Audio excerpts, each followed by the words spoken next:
Thanks for listening to this podcast from Walks Around Britain.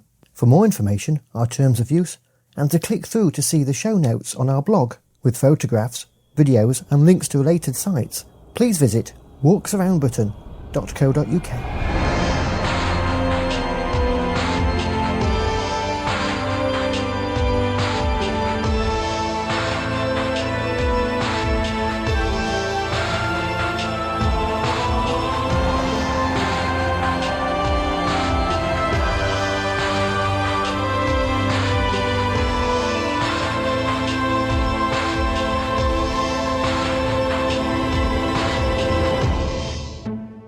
On the 9th edition of the Walks Around Britain podcast, we go for a walk in Bournemouth with Karen Guttridge. We check out the new Buxton Adventure Festival and the Hay Walking Festival. And we make all this gear. I mean, I've seen it over a lifetime. All this gear is superbly made, but in general, it doesn't achieve that lifetime that it's made for. So it's my mission to ensure that it does. Sarah Howcroft tells us about ROG. Hello and welcome to the Walks Around Britain podcast. After the male-only edition last month, we've got an all-female affair this podcast, well, apart from me of course. Well, so let's start in the south of England and take a walk in Bournemouth with writer and blogger Karen Guttridge. For today's walk I'm in Bournemouth and I'm sitting right now on the steps of a beach hut, so I'm sure you can probably hear the sound of the sea in the background. I'm overlooking the 7 miles of sand which runs from Sandbanks in the west right through to Hengistbury Head towards the east, and it's a beautifully clear day, so I can see both of those points really clearly from my vantage point here. I'm going to be heading off today for a 3-mile walk into the Chines of Bournemouth and Poole. Now, a chine is a sort of deep wooded valley which runs down towards the sea and may or may not still contain a stream. It's a word that's peculiar really to the south coast, and in particular to Devon, Dorset, Hampshire and the Isle of Wight. You might have heard of Blackgang chine or Shanklin chine on the Isle of Wight, where in Operation Pluto during the Second World War, a pipeline was laid from the chine to run fuel under the sea right the way to Cherbourg. You can still see parts of the pipe today. The name chine actually means a gap or a yawn, and I was thinking today what a fabulous name Branksome Yawn would be as an alternative. And just a few miles along the coast from here in Hampshire, the word chine, they use the word bunny, so there's a place called Chewton Bunny. Isn't that fantastic? So let's head off now into the tropical gardens, which is part of Alum Chine. So I'm going to turn away from the sea and head off up the hill. I'm walking through the tropical gardens right now, and I have to say it's really well named. There are so many yuccas, palms and plants you just wouldn't expect to see in the UK that it's so easy to imagine yourself in sunnier climes. Having said that, when I'm walking along the coast in Bournemouth, I do sometimes get a message on my phone saying, "Welcome to France," so maybe I've strayed a little too far. One really interesting thing about Alum Chine is it's got this fabulous suspension bridge, and it was built in 1903 for the huge cost of £480. But the fascinating thing is it's widely believed to be the spot where the 18-year-old Winston Churchill, when fooling around with friends, he jumped from the bridge to try and catch the branches of a nearby pine tree and missed, tumbling 30 feet down to the ground. Now, I'm standing on this bridge now, and there are pine trees next to it, and it does look about 30 feet down to the ground, so maybe this is the spot. He did spend 3 days unconscious in hospital and fortunately, as we know, recovered, but imagine how history could have been so different. I've made a slight detour out of Alum Chine Gardens now, just to visit the site of what was the house of Robert Louis Stevenson, and it was here that he wrote Kidnapped and The Strange Case of Dr. Jekyll and Mr. Hyde. You can probably hear some traffic noise in the background. It's quite busy today, as being such a sunny day, lots of folks are heading off to the beach. A few hundred metres past the site of the house of Robert Louis Stevenson is the Welcome to Poole sign. So I've just crossed over the border and entered Branksome Park Woods. This is going to lead me down to Branksome Chine and back down to the sea. Branksome Park Woods is definitely the sort of place I'd love to have played as a child. It's got lots and lots of trees, plenty of places to make dens, and as you can probably hear, lots and lots of waterfalls. It's absolutely perfect, very peaceful, And it's quite odd to think that this stream and I are now slowly making our way down to the sea. And in a minute, I'll be turning the corner, passing into Branksome Chime, and then coming upon a beach full of sandcastles with ice cream stalls and surfboards. Quite a strange thought, really. I've now reached the promenade again and walking along the seafront on Branksome Chime Promenade. The wind has whipped up just a little, you can probably hear the sea responding. But what I'm looking at, into the cliffs to my left, and you can really clearly see the varves. These are layers of sediment that are laid down in one season, in 1 year, and usually there's a light band and a dark band. And here you can see them really, really well. And for a perfect end to a seaside walk, you just can't beat some sizzling sausages in the beach hut. I think the British have always loved their beach huts, but they do seem to have become increasingly desirable as time goes on. Anyone cooking up a beach hut feast is guaranteed an audience from passers-by. I like to think it's my natural charm that draws them in, whereas I know full well it's the draw of my beach hut bangers. And you can follow Karen's travels on her Facebook, Twitter and blog. And to find those links, just visit the show notes to this edition of the podcast on our blog, which you can find by clicking through from our website, walksaroundbritain.co.uk.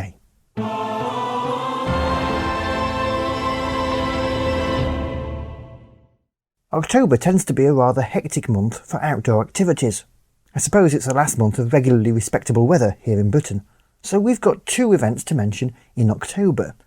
In a while we'll discuss the Hay Walking Festival, but first Lisa Cook joins me on the line from deepest, darkest Derbyshire to talk about the new Buxton Adventure Festival. Lisa, thanks for coming on the podcast. Pleasure. Tell us about the festival. Well, it's a new 2-day festival. We've got it's a bit of a different concept. We've done the Sheffield Adventure Film Festival. Matt's now done that for 7 years. So this is a new concept where we'll have 10 speakers, 2-hour sessions, and in each speaker session will also include 2 or 3 short films as well. So the focus is very much on the speakers. So 5 speakers each day across the weekend. And the films in the festival are coming from the topics that the speakers are talking about. Is that right? Yeah, exactly. So, for example, I'm just looking now at the programme, and where we've got John Beattie, who is a really internationally renowned photographer who lives here in Bamford in the Peak District. His talk's going to be followed by Iridium, which is an amazing time-lapse sequence. It's a short 8-minute film, but just incredible. And then The Dark Side of the Lens, which is actually about surfing, but it's really beautifully written with an essay, which very much reflects, John's ethos. His book Wild Vision isn't just about photos, it's also essays on the nature of photography. So yeah, all the films fit with the speakers. Buxton is a really great place for this kind of festival, isn't it? Yeah, we're hoping so, and we're really hoping that people embrace it. I think the reason we wanted to do this at Buxton is because the town has a big culture, a very strong culture of speakers with the Buxton Opera House. Matt's organised quite a lot of talks over the years there with the likes of, Sir Ranulph Fiennes and the climber Leo Holding, which are always very popular. So we're using the brand new venue behind the slightly smaller Pavilion Arts Centre, as this is the first year. And we're hoping that, people are very much used to that Buxton Festival culture. They're used to big speakers coming. They've had the likes of Sherry Blair and Matthew Parris coming to talk for years. So we're very much hoping that they'll embrace it. And Buxton is a fantastic place for the great outdoors and the Peak District. Oh yeah, I mean Buxton's right in the heart of the Peak District. It's enveloped by the whole Peak District, and we've got some of the world's best biking, some of the world's best climbing. I mean, you'll obviously know just incredible walking right on the doorstep. So yeah, hopefully it's a perfect fit. When are the dates, and how can we find out more information? It's the 20th and 21st of October, so a month away now, and there's all the information you could want on the website, which is buxtonadventurefestival.co.uk, or you can just have a look also on the Buxton Opera House website, and the Opera House are selling tickets as well. Lisa, thanks very much for coming on the podcast. Pleasure, lovely to talk to you. Moving south westwards, and the border town of Hay-on-Wye is hosting a walking festival this month.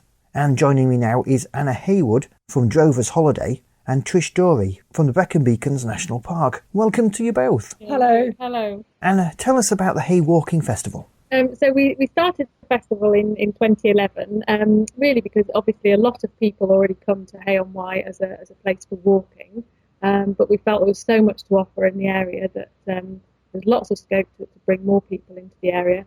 So we started with a modest 3-day walking festival last October, and it went down very well. So it's burgeoned this year into a 5-day festival with getting on to 60 guided walks and events over the course of 5 days, involving several dozen volunteer leaders from the local community to lead the walks and organise the programme.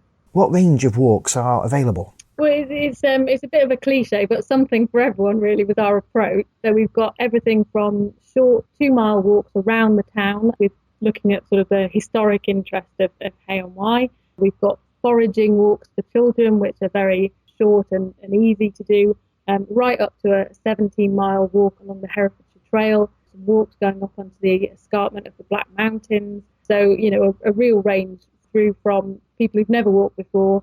We've got a healthy walk for beginners, for example, right up to people who are, keen walkers and want a full day out in the mountains. We've also managed to sneak in a few cycle rides this year as well, just to add a bit of variety. So there's a real range there. Hay really is a great place to base yourself for walking, isn't it? It is. I mean, we've got 2 long-distance paths, the Offa's National Trail and the Wye Valley Walk, which cross at Hay, and they obviously bring a lot of people through the town throughout the year. But as you say, a lot of people actually pass through without realising that you could stay in Hay for 2 weeks and do not only a walk every day, but quite a different kind of walk, because we're on the border of the Brecon Beacons National Park, Herefordshire, Radnorshire. You've got a real variety of walking right on the doorstep. So it's a fantastic place, and we've got some good pubs as well, which is always essential if you're basing yourself somewhere for a few days. Definitely. It's always good to have a pub on the walk, isn't it, Trish? Yeah, most definitely. And what we found is that mixing walks with food is a really good idea. That seems to go down very well. So quite a few of the walks have got pubs or cafes linked to them, some of which are even offering the walkers a special 10% discounts. That's an excellent idea. Yes. Now, lots of walkers like to use public transport, and the links are quite good to get into the town. Hay on Wye is probably one of the better situated places in the national park because of its links to Hereford train station, and the local bus service from Hereford is reasonably good. Yes. So in terms of public transport links, Hay is reasonably well positioned. So, it would be great if a few people could make it to Hay on Wye by public transport, but I suspect the great majority will probably arrive by car. But at least whilst they're there, they'll get out of their cars and they'll see a lot of the countryside and do a lot of it on foot or by pedal. One of the walks actually specifically uses public transport, because as Trish mentioned, there's a daily bus service between Hereford and Brecon. So the walk I'm leading, actually, we're taking the bus from Hay out to Dawston, and then walking back to Hay. So it would be a long walk to do as a circular walk, but by using the bus, it cuts it down to a nice 9 miles. So it fits in well. And obviously that's a walk that people visiting Hay could do at any time of the year.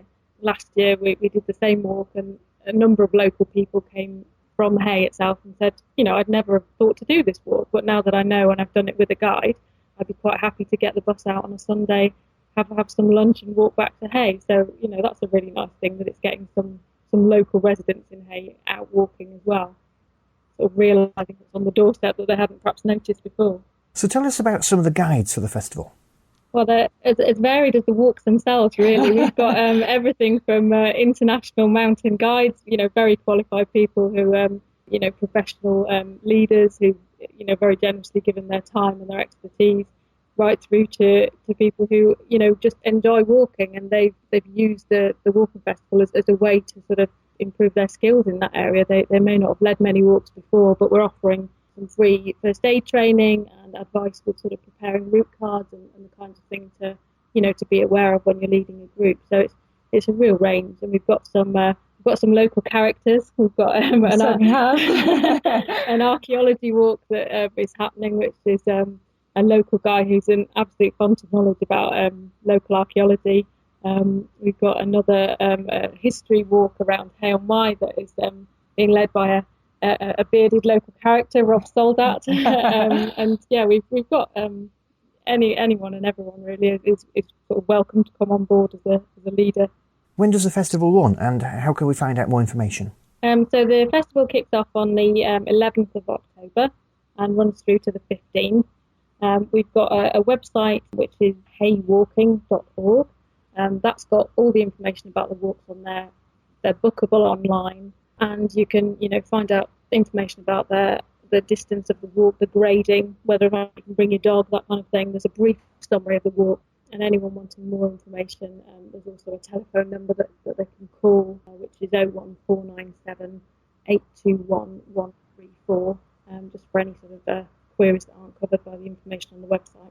Yeah, everything is on there, really. Trish, what's the National Park's involvement in the festival? This whole Hay Walking Festival initiative is very much the baby of the Hay Tourism Group, and it's very much down to their enthusiasm and their efforts as a voluntary group to get this off the ground.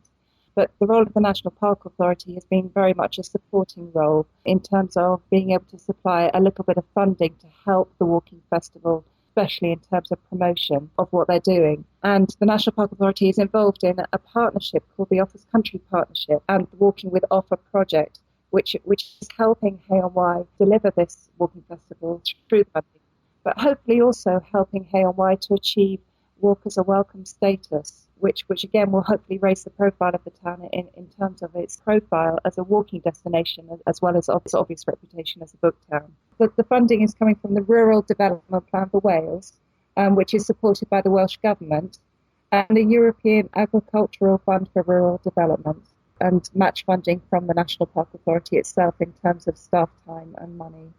That's a bit of a mouthful, isn't it? It certainly is. It's not very easy. I'm glad you had to say that and not me. Thanks for coming on the podcast, you two, and the best of luck for the festival. I hope you can come. I'd love to. If the roads aren't flooded. I hope there won't be. You can find out more information about the Hay Walking Festival and the Buxton Adventure Festival on the show notes to this edition of the podcast on our blog.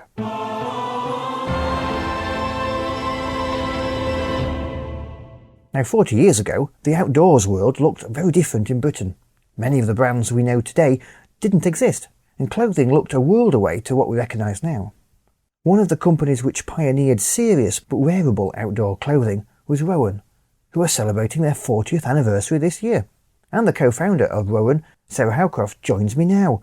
Sarah, hello there. Hi there, how are you? I'm fine, thanks for coming on the podcast. So how did Rohan come about being born in 1972?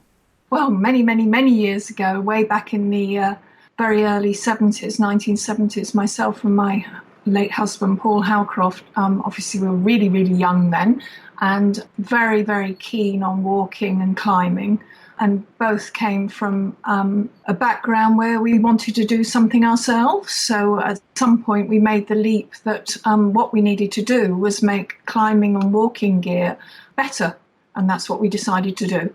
This, to start with, the one thing you have to have is a passion. That's starting any small business, and obviously it was very much a small business, and then it develops from there. So driven by the passion, and the passion was to make really good gear that was very innovative and forward looking, and bit by bit you put together, it's like a huge jigsaw, I guess, over a number of years. But we started making the garments ourselves, experimenting, trying different fabrics, different ways of doing things, that sort of thing. So very experimental in the first few years.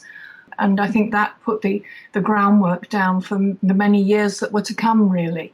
It really must be tricky designing fabrics, as you don't want to let the rain and the cold get inside, but you also need to let the sweat seep out, so it must be a difficult balance.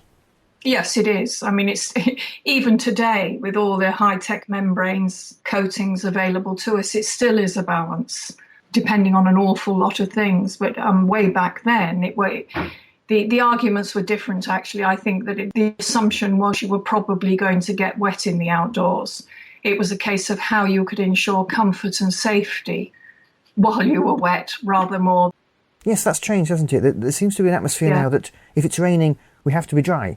And that's relatively new.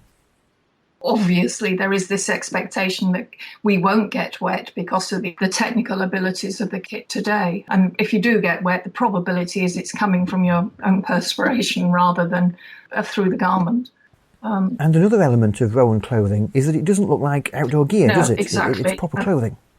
Yes, exactly. And one of the missions, if you like, in those very early years when Paul and myself were very much at the helm was to change the way people dressed. And that wasn't only in the hills and on the mountains. Our own mission then was to actually change the way we all dressed in the way we conducted our lives, because our lives were changing so much with so much more travel, activity, that sort of thing coming into our lives. Don't forget, this was in the late 70s and early 80s. You know, there was this whole feeling of life was changing and we're going to need an awful lot of pockets to put our stuff in to carry with us, etc., etc. And to a certain extent, that is still the case today. Well, it is the case today. Even more so with phones, GPS units, maps, cameras. Correct. That's right, yeah.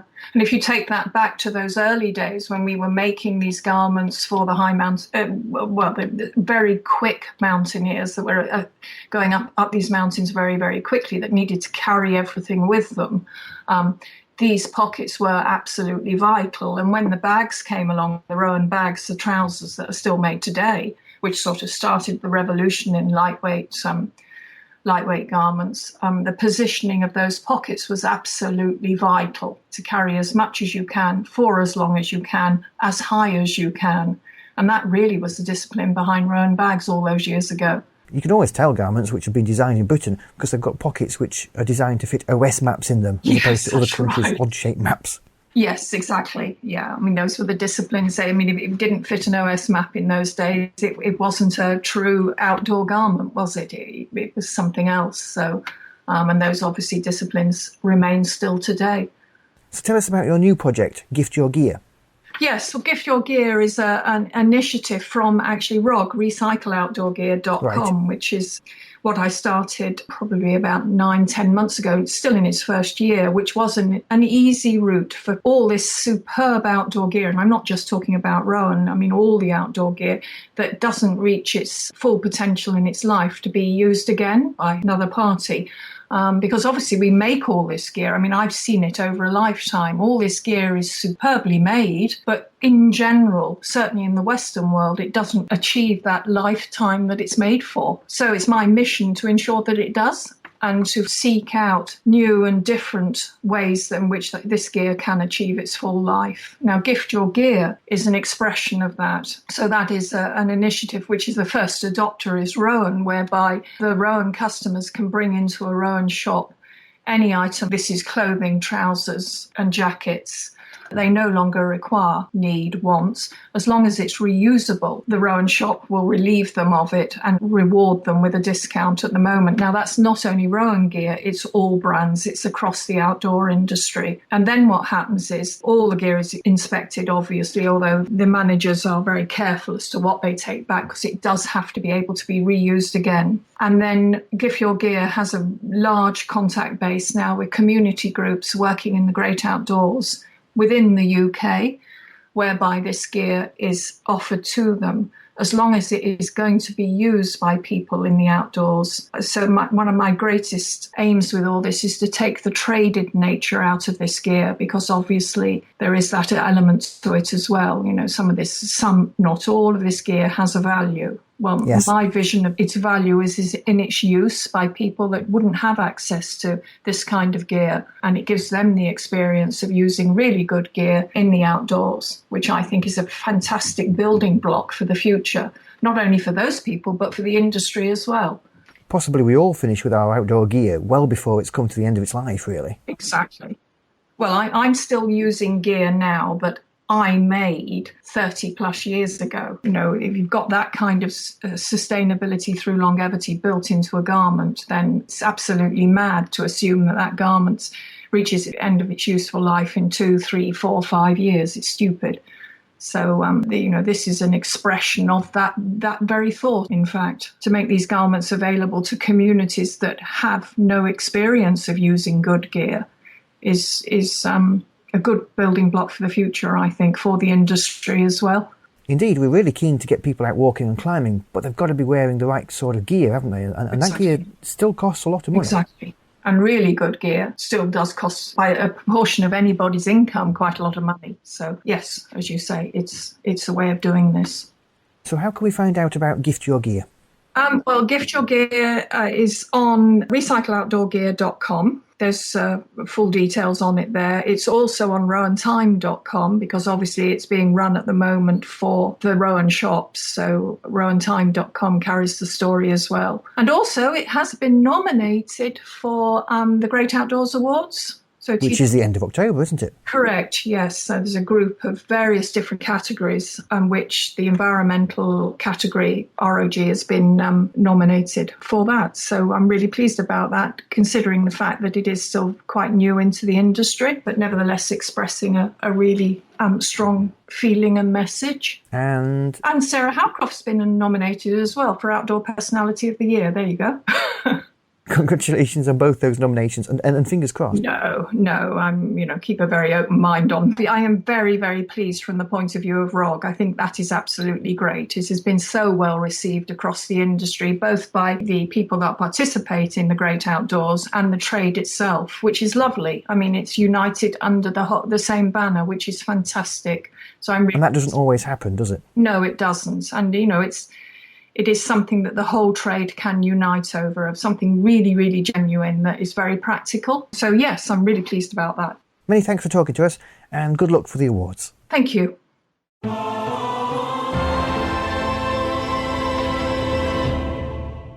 And, of course, all the details for this edition of the podcast are on the show notes on our blog.